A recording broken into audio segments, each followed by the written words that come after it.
خبروں کے سلسلے کو آگے بڑھاتے ہوئے خبر شامل کرتے ہیں۔ گجرات سے ڈپٹی کمشنر عامر شہزاد کنگ نے میٹرنٹی ہسپتال میں بچے کو پولیو کے قطرے پلا کر 5 روزہ پولیو مہم کا افتتاح کیا۔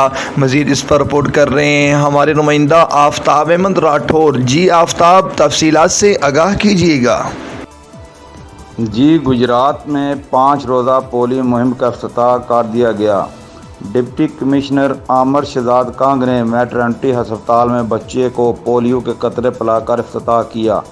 پولیو مہم 23 تا 27 مئی تک جاری رہے گی۔ پولیو مہم کے دوران 4,94,444 بچوں کو پولیو کے قطرے پلائے جائیں گے۔